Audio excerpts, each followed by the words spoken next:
தமிழக பாரதிய ஜனதா கட்சியில் பலத்த குமுறல் ஏற்பட்டிருக்கிறது. அறைக்குள் மீட்டிங் நடத்தும் தலைவர்கள். தமிழக பாரதிய ஜனதா அமைப்பு ரீதியாக 66 மாவட்டங்களாக செயல்படுகிறது. ஒவ்வொரு மாவட்டமும் தலா ஒரு மாவட்ட தலைவரின் கீழ் நிர்வாகம் செய்யப்படுகிறது. ஆனால் மாவட்ட தலைவர்கள் மக்களை சந்தித்து களப்பணியாற்றாமல் உள்ளனர் என்ற குற்றச்சாட்டு எழுந்திருக்கிறது. இதுகுறித்து பாரதிய ஜனதா வட்டாரங்கள் கூறியதாவது: திமுக, அதிமுகவினரைப் போல பாரதிய ஜனதா கட்சி மாவட்ட தலைவர்களும் எந்த நேரமும் கட்சி பணியில் ஈடுபட்டால்தான் தமிழகத்தில் பாரதிய ஜனதா வளரும். அண்ணாமலை மாநில தலைவராக வந்தபின் மக்களிடம் பாரதிய ஜனதாவுக்கான எழுச்சி காணப்படுகிறது.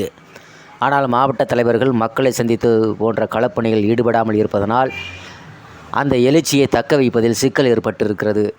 மாவட்ட தலைவர்கள் கட்சி மேலிடத்தில் தெரிவிக்கும் பிரதமர் மோடி பேசும் மனிதனின் குரல் நிகழ்ச்சி கூட்டம் போன்ற நிகழ்ச்சிகளை நடத்துகின்றனர். தங்களுக்கு வேண்டிய நிர்வாகிகளை வரவழைத்து அறைக்குள் ஆலோசனை, பூத் கமிட்டி கூட்டம் என பல கூட்டங்களை ஒரே இடத்தில் நடத்துகின்றனர். அதுவே போதுமான அளவுக்கான கட்சி பணி என நினைத்து களப்பணியாற்றாமல் இருந்து விடுகின்றனர். வார்டு வாரியாக சென்று கிளை தலைவர்கள், மண்டல தலைவர்களுடன் இணைந்து அங்குள்ள மக்களிடம் என்ன பிரச்சனை என்று கேட்டு அதற்கான குரல் கொடுப்பது இல்லை. கட்சியில் புதிதாக சேரும் நபர்களிடம் போஸ்டர் அச்சடித்து தருமாறும், பேனர் வைக்குமாறும் கேட்டு தொடர்ந்து செலவு செய்ய வற்புறுத்துகிறார்கள்.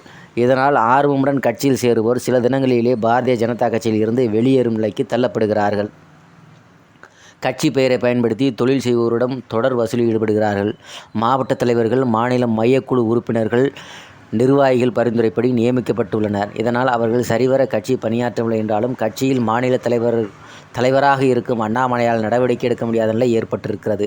லோக்சபா தேர்தலுக்கு 3 மாதங்களே உள்ள நிலையில் உள்ளன. எனவே சரிவர கட்சி பணிகளில் ஈடுபடாத மாவட்ட தலைவர்களை நீக்கிவிட்டு சிறப்பாக செயல்படும் நபர்களை நியமித்தால்தான் கட்சி வளர்வதுடன் தேர்தலில் வெற்றி பெற முடியும் என்று அங்கே இருக்கக்கூடிய செய்தி வட்டாரங்கள் நமக்கு தெரிவிக்கிறது.